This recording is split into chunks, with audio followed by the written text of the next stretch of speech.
Oh, there it goes. There, tomato. Best part of the sandwich. And he's like, but Dad, I don't like tomatoes. And he's just like, you ruined it. He sounded so disheartened, so...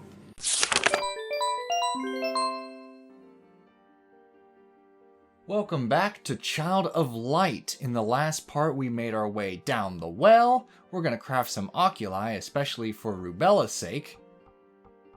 There we go. Got us a nice sapphire. Some specialties going on. Get her something. She needs something. Yeah. Like, that's a hard thing to, like, grasp. Is just, like, you got to give every character their own oculi. Like, sure, you got Aurora. You got Aurora stocked, which is fine, but you also got to stock the others, because they'll drop like flies, even though Aurora is the main character. Yeah, I definitely learned that the hard way.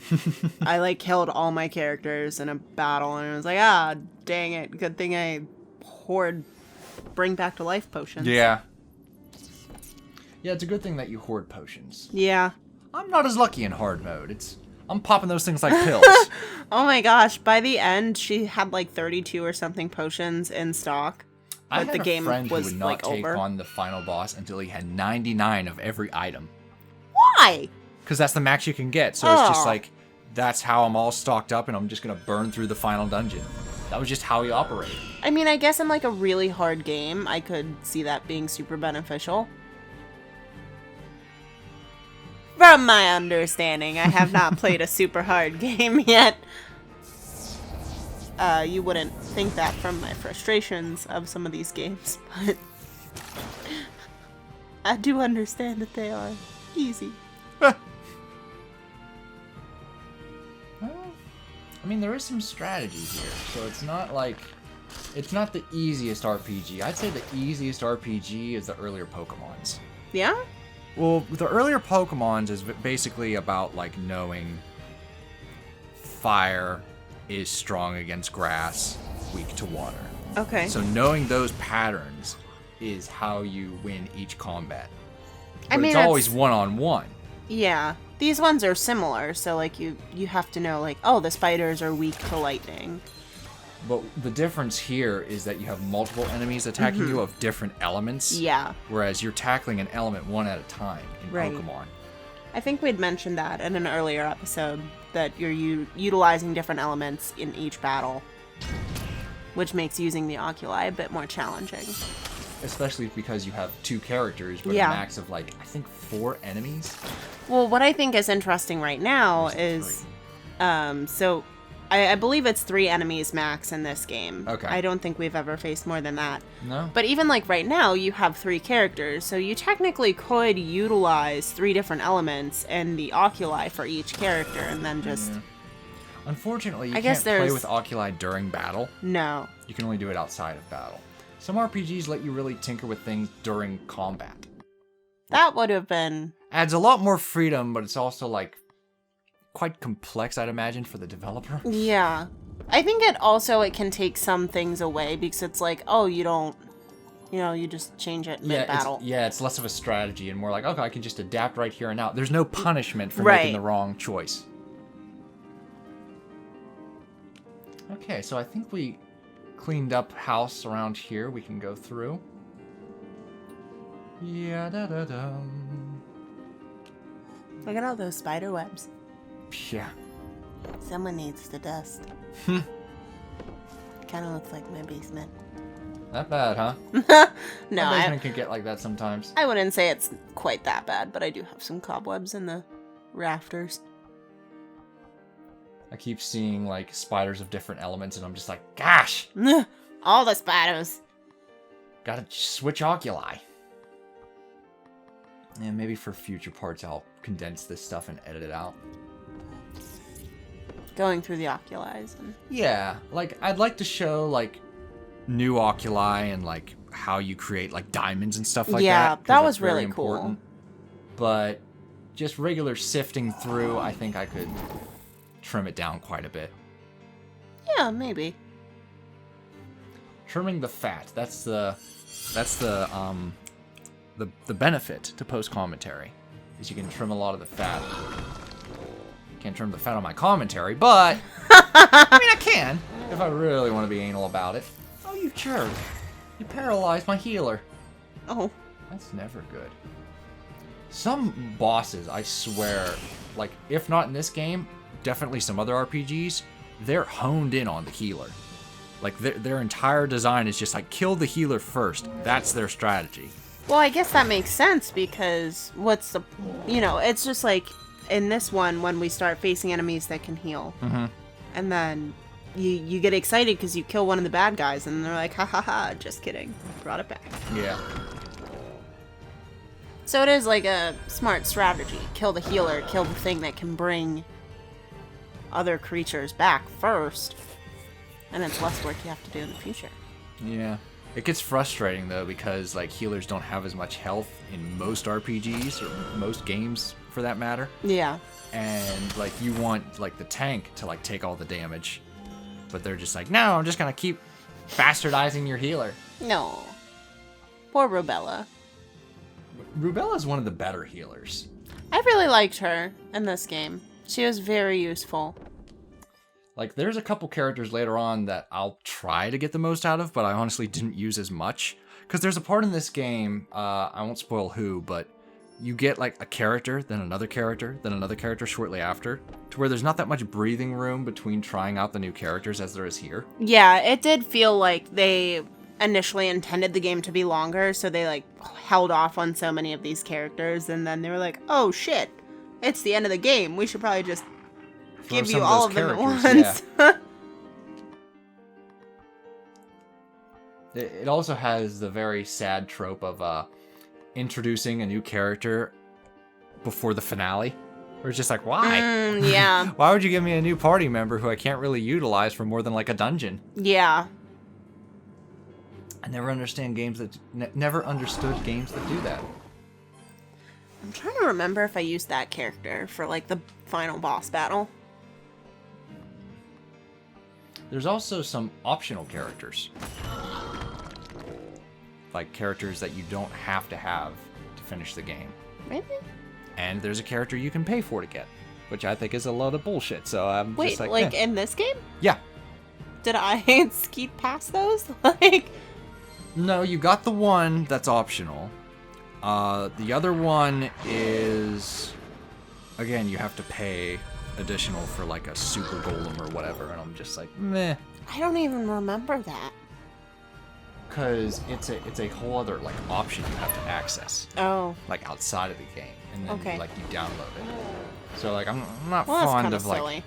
Yeah, pay to win kind of crud to get like a special feature. Like I want it to be based off my skill.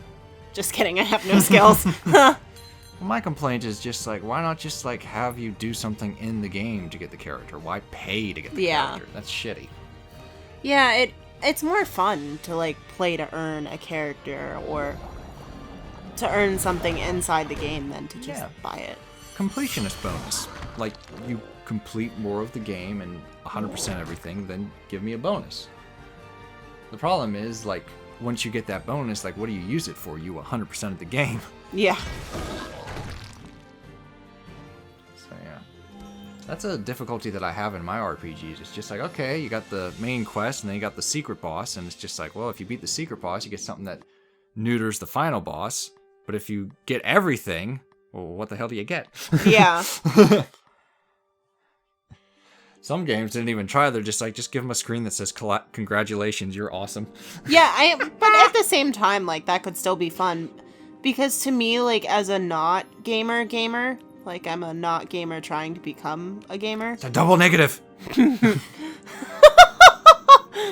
You just gave yourself away. Just gave yourself away. Now go on. Jeez, what was I saying? Oh. As a non-gamer gamer. Yeah, as a non-gamer, like, the thing that kills me is you complete the game, or you complete as much of the game as you can, and they're like, oh, we're gonna give you this special armor. Like, to me, that pisses me off. Like, I just fought my way through this game, and now you're gonna give me cool armor when I'm done. Like, I can't use it anymore. Ah. So, like, it annoys me as a not gamer, because I'm just like, I would have rather had that before, like, the final boss, or, you know, whatever. to Before help. a challenge. So it is kind of like, if you win the game, what do you get that isn't going to piss people off? Because, like, if I get a special sword or, like, a special skill at the very end when there's really no more game to play, I'm going to be kind of ticked. Right. This game has New Game Plus. That's where you play the game again, but you keep all the abilities you've learned. Yeah. Which So was... you start from the beginning with it all was the abilities fun. you have at the end. It was just, like, one hit, you killed all 3 monsters. Yeah. Like... Pretty much, yep.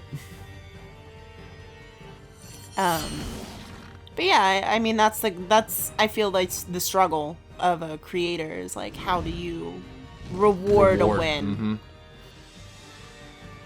So I think that's where like the online games do it, because you have the leaderboard, so there's a competition of like, I want to do best so that my name is higher than yours. Mm-hmm. But for games like this, it is kind of a struggle of like, well, what do you give her? Yeah.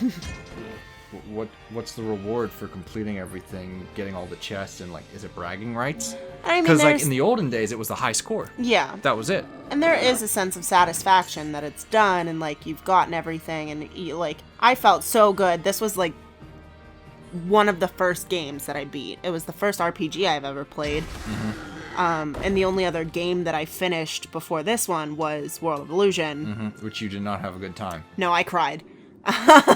There were tears on my face. But like it felt good just to finish it. But again, I'm a not gamer. Gotcha. So it's like, it felt good for me to finish this. But Yes. if I was like somebody that grew up playing video games and I play all the time and it's like, oh cool, I finished it, well, what happens now? Yeah. Other games, they let you play as a different character. Yeah. Castlevania's huge on that. You'll beat the game and it'd be like, now play as this character. So you have different move sets. Okay. And it's a whole different control scheme. So it adds a nice replayability to it. Yeah. And other games just give you a hard mode. It's like, hey, everything's harder now. Give it a go. Good luck. Good luck. You'll need it. Alright, you get out of my way. Just gotta make sure. Haha! Ah, get it. There we go. Alright, Spider Bubby. Spider Bubby? Spider Bubby. How about thee? Let him go, you filth. We're not there yet. There's a perfect moment in this game for let him go, you filth. Trying to think what part that would be. Do you know what the line "Let him go, you filth" is from?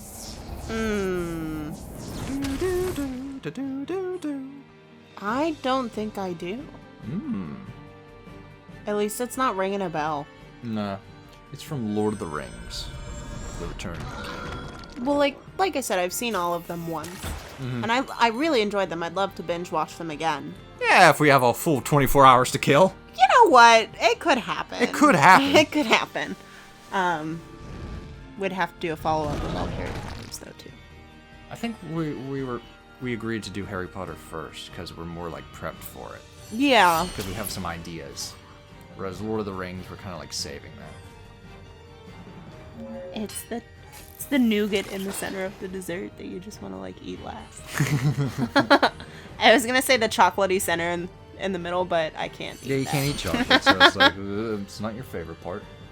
Best part of the sandwich. You ruined it. We have time to tell that story if you'd like. So, a friend of mine, his dad, kept raving about this sandwich down in the city. And he said, this is the best sandwich. You're going to love this sandwich. So he finally gets the sandwich, and he's like, I'm curious to know what you think about this sandwich, because you're going to love it. And the first thing he does is he lifts the bun, takes off the tomato, and his father goes, oh, there it goes. There, tomato. Best part of the sandwich. And he's like, but Dad, I don't like tomatoes. And he's just like, you ruined it. He sounded so disheartened, so dejected. Just like, there it goes. Best part of the sandwich. And you met the father at the wedding, so Yeah, you now yeah, I did. get I the personality. I understand now. We recently went to that friend's wedding, and nobody knew who I was. Everyone thought I was the photographer. Yeah. It's just like, no. I was one of the I just don't groomsmen, like so people. I arrived later. I read a book. Yeah, and that person. What book did you read? I was reading Dune. So you guys will get to hear about Dune a little bit later on. So I'm rereading it since the movie is coming out. Well, the movie was just delayed. Well, that gives me a little bit more time to finish the book then, doesn't it? You did good. Because as good as the book is, like I said, I've read it before. It's a fantastic book. If you like sci-fi, fantasy, I would wholeheartedly recommend it. It is a little bit dense. It can be challenging to read. So I know for me it takes like a couple of times reading the first few pages to get my mindset right since they switch perspectives. Yeah. That's why so many people are worried about this movie. Yeah, but it is such a good book. Because it had a movie in the 80s, I believe. And it was okay. Well, I think it was okay for like fantasy, but I have like low fantasy standards. I'm just like, oh, I like fantasy. It's a good time killer. But a lot of people, the general public, does not like the fantasy genre. Like before Lord of the Rings, them things bombed like you wouldn't believe. Well, I mean, because if you don't have the budget and you don't have the imagination, don't bother. Yeah. Because it's not going to be good. You're going to end up with something like Legend. Hey now. I was okay with Legend. I could defend Legend in some aspects from like a visual standpoint. Oh, visually it's stunning. Storytelling and writing and character development, however, it needs a bit of work. So... But yeah, visually the movie is stunning, but yeah. from a fantasy point of view, you need more than just the visuals. I agree. Like, especially now that like I watch it and I was actually following the plot instead of as a kid where I'm just like, ooh, it's fantasy. That's pretty. It got creatures. It has unicorns. Yeah. And like glitter everywhere. Oh my! The glitter grew as you watched the movie. You're like, wait, did he have that amount of glitter on his face before? They say the actors still find glitter from that production to this day. Okay, I used to work at a craft store, so I often went home covered in glitter. We were accused of being some questionable employed people if we went out after work because we would all just be covered in glitter. I believe you. All right, well, we got a boss coming up and a very tricky one at that. So I'm going to get prepped for this boss. And in the next part, we're going to face the boss. Aw, sick. Because, like, yeah, this was one of the first bosses to give me trouble on normal mode. I'm playing on hard mode this time. So I'm kind of worried. This is the first time I'm watching you fight this one, too. Oh, boy. All right, so we'll see you guys in the next time where we face this monstrosity. Toodles.